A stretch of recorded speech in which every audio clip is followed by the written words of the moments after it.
से आपको बताएंगे राजस्थान में कोरोना वायरस के नए सब वेरिएंट SARS-CoV-2 JN1 की दस्तक के बाद श्रीगंगानगर में पहला कोरोना मरीज सामने आया है। बीएसएफ जवान छुट्टी लेकर श्रीगंगानगर लौटा था। बुखार, जुकाम, गले में खराश से पीड़ित था। इलाज करवाने पर ILI जैसे लक्षण होने के कारण कोरोना की जांच कराई गई और जांच में जवान कोरोना संक्रमित पाया गया है।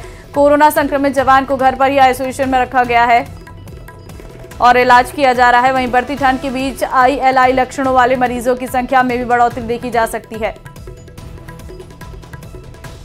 देश भर में एक बार फिर कोरोना ने अपने पैर बसाने शुरू कर दिए हैं। वहीं बाड़मेर भी लगातार संदिग्ध मरीजों की सैंपलिंग की जा रही है। बाड़मेर में एक महिला की RT-PCR जो रिपोर्ट है पॉजिटिव आई है। बाड़मेर जिले में कोविड का यह पहला मामला है, जिसके बाद स्वास्थ्य महकमे में हड़कंप है। वहीं महिला के परिवार सहित आसपास के करीब 50 घरों के लिए सैंपल टीम भेज दिए गए हैं। एक बड़ी खबर सिरोही से सामने आ रही है। सिरोही के शिवगंज से ये बड़ी खबर है।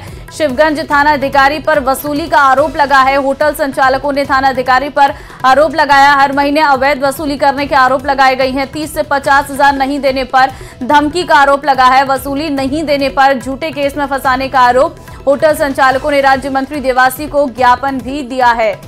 बड़ी खबर आपको दे रहे हैं सिरोही के शिवगंज से। ये बड़ी खबर है, जहां पर शिवगंज थाना अधिकारी पर वसूली का आरोप लगा है।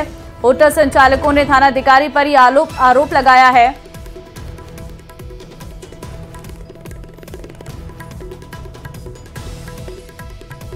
आजकल के बच्चों में ऑनलाइन गेम्स को लेकर खुमार सर चढ़कर बोल रहा है और अलवर के नाबालिग लड़के ने करीब 1.5 लाख रुपए ऐसे ही एक ऑनलाइन गेम में गंवा दिए। ये पैसा परिवार ने उसकी 2 बहनों की शादी के लिए जुटाया था, जिसके बाद अब पूरा परिवार परेशान है। दरअसल दोनों बहनों ने नौकरी करी रकम जुटाई थी, जिससे वे दोनों अपने पिता की आर्थिक मदद करना चाहती थी। अब घर में 2 महीने बाद बहन की शादी होनी है, लेकिन उनकी जुटाई हुई रकम ऑनलाइन गेम में भेंट चढ़ चुका है और छोटे भाई के सारे पैसे एक गेम की हारने की बात सुनकर पूरा परिवार हक्का बक्का रह गया है।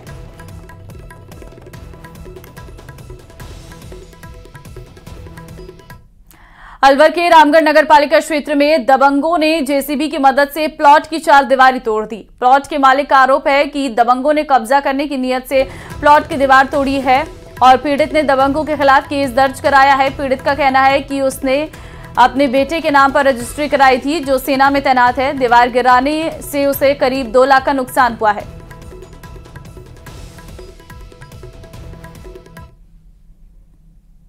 जेसीबी बुलाकर ओम प्रकाश जी ने कोई 2-5 आदमी से 2-3 दिन ऐसे इनकी मीटिंग चलती रही है और 1-2 बार मेरे लिए इन्होंने कॉल भी किया है। अब भाई तू इस प्लॉट को दे दे, 5 लाख का दे दे, 15 लाख का दे दे, 10 लाख का दे दे। उसके बावजूद मैंने इन्होंने मना कर दिया कि मैं प्लॉट को किसी कीमत पे नहीं बेचूंगा। ये मेरा बेटा लेफ्टिनेंट है, आर्मी में अफसर है, उसके नाम रजिस्ट्री है। उन्होंने मेरे से मना कर रखा है कि भाई मैं इसको नहीं बेचूंगा। तो इन लोगों ने, ओम प्रकाश ने कोई 2-5-10 गुंडे भेड़े कर इन्होंने प्लानिंग करी है। प्लानिंग करने के बावजूद इन्होंने रात में जेसीबी बुलाकर और वो बिल्कुल नष्ट कर दिया है प्लॉट, बाउंड्री खत्म कर दी है बिल्कुल। जोधपुर से बड़ी खबर देंगे। जोधपुर दौरे पर चिकित्सा मंत्री गजेंद्र सिंह खिवस्कर। चिकित्सा मंत्री गजेंद्र सिंह खिवस्कर का जगह जगह स्वागत किया गया। स्वास्थ्य मंत्री शाम 4 बजे करेंगे MDM का निरीक्षण। आपको बता दें, चिकित्सा विभाग के आला अधिकारियों की बैठक लेंगे। अस्पतालों के औचक निरीक्षण भी कर सकते हैं स्वास्थ्य मंत्री। ये बड़ी खबर आपको इस वक्त हम दे रहे हैं। गजेंद्र सिंह खिवस्कर का जोरदार स्वागत किया गया। चिकित्सा विभाग के आला अधिकारियों की बैठक लेंगे। जोधपुर के दौरे पर है। अस्पतालों के औचक निरीक्षण भी कर सकते हैं स्वास्थ्य मंत्री। शाम 4 बजे MDM का निरीक्षण करेंगे। जोधपुर के मथुरादास माथुर अस्पताल में बिजली जाने से बंद हुए वेंटिलेटर से एक मरीज की मौत का मामला सामने आया है। परिजनों ने अस्पताल प्रशासन पर लापरवाही का आरोप लगाया है। मामले की जांच के लिए 3 सदस्यीय टीम का गठन किया गया है। तो उधर परिजनों के आरोपों पर मथुरादास माथुर अस्पताल के अध्यक्ष डॉक्टर विकास राज पुरोहित का कहना है कि मरीज के फेफड़े पूरी तरह से खराब थे, इसलिए उसे रेड जोन में रखा गया था। दरअसल मृतक गोपाल सेन पली गांव का रहने वाला था, जो कि लंग कैंसर की बीमारी के कारण मथुरादास माथुर अस्पताल में वेंटिलेटर पर था।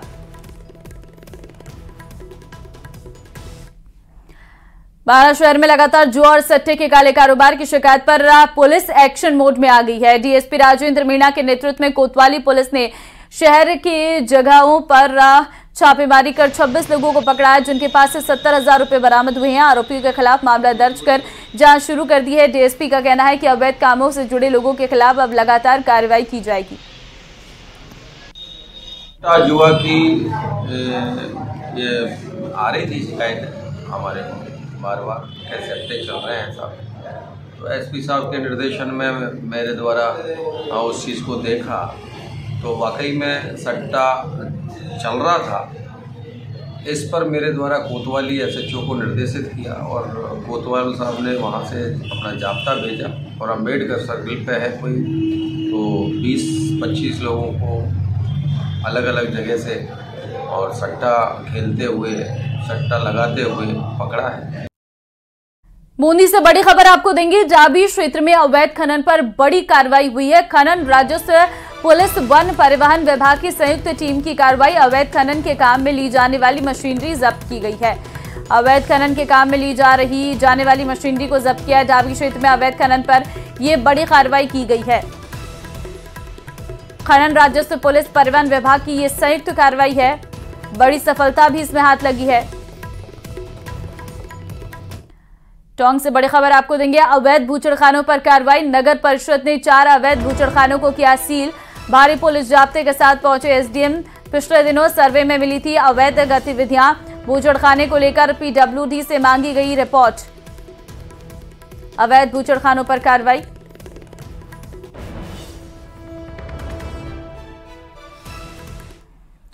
कोटा में साइबर क्राइम और ऑनलाइन ठगी की बढ़ती वारदातों को लेकर हुए मैन पावर में इजाफा किया गया है। अब साइबर थानों में 5 की जगह 20 पुलिसकर्मी और अधिकारी तैनात रहेंगे। वहीं साइबर थाने को अभय कमांड की जगह पुराने पुलिस कंट्रोल रूम में शिफ्ट कर दिया गया है। प्रदेश में बढ़ते साइबर मामलों में सबसे ज्यादा घटनाएं कोटा से सामने आई है। हालांकि पुलिस की ओर से भी अपराधों पर अंकुश लगाने के लिए साइबर सेल की टीम शहरों के साथ ग्रामीण इलाकों के स्कूलों में भी साइबर थ्रेट पर अवेयरनेस प्रोग्राम जो है चला रही है।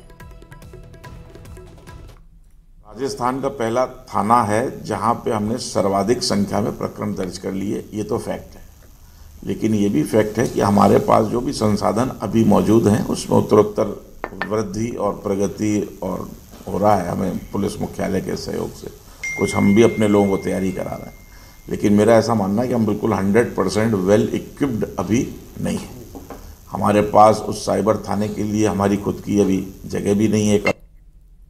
प्रदेश में मकर संक्रांति को लेकर बाजारों में रौनक दिखाई दे रही है। दौसा में रविवार और सोमवार को पतंगबाजी का दौर शुरू हो जाएगा। हालांकि पतंगबाजी पर महंगाई की मार पड़ रही है। ऐसे में पतंग और डोर खरीदने में लगे लोगों की जेब ढीली हो रही है। मांझे के चरखे पर करीब 100 रुपये, तो वहीं पतंगों की दरों में भी चंद रुपये का इजाफा हुआ है। इसके बाद भी लोगों की बाजारों में जबरदस्त भीड़ देखने को मिल रही। मकर संक्रांति पर यहाँ पे पतंग लेने आए हैं और फुल मौज लेने जाते हैं मकर संक्रांति पर, और ऐसे एंजॉय करना चाहते हैं मकर संक्रांति। यार मंजा और डोर सब मस्त मिलते हैं इस दुकान पे, तो इसलिए मस्त लेने आए हैं। बहुत जोरदार तैयारी चल रही है, पर महंगाई बहुत खतरनाक है। यही चर की 300 की खरीदा पहले, आज 600 रुपए की है। अब सरकार पूरी में ऐसे कर गई हो। महंगाई लगभग 1 रुपये प्रति पतंग की महंगाई है, और लोगों की फिर भी रुझान कम नहीं है। रुझान जबरदस्त रुझान है पतंगों के प्रति लोगों का। रणथंभौर नेशनल पार्क में घूमने पर जाने वाले पर्यटकों के लिए सीसीएफ का नया आदेश रंग ला रहा है, जिससे न सिर्फ पर्यटक बल्कि पर्यटक वाहन चालक भी बेहद खुश नजर आ रहे। देखिए रिपोर्ट।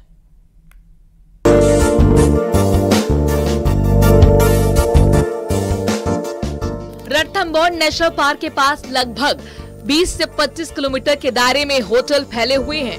रणथंभौर नेशनल पार्क में सुबह और शाम पर्यटक घूमने आते हैं। पहले रणथंभौर नेशनल पार्क में घूमने के लिए जाने पर जिप्सी कैंटर को इन होटल से पर्यटकों को लाना पड़ता था और घुमाने के बाद वापस होटल ड्रॉप करना पड़ता था। ऐसे में पर्यटक वाहन पार्क में 1 से 1.5 घंटे की देरी से पहुँच पाते थे। पार्क में भी पर्यटक 3 घंटे में से 1 या फिर 1.5 घंटा ही सैर कर पाते थे। पार्क से निकल कर के करीब 1 से 1.5 घंटे बाद वाहन पर्यटकों को वापस होटल छोड़कर फ्री हो पाते थे।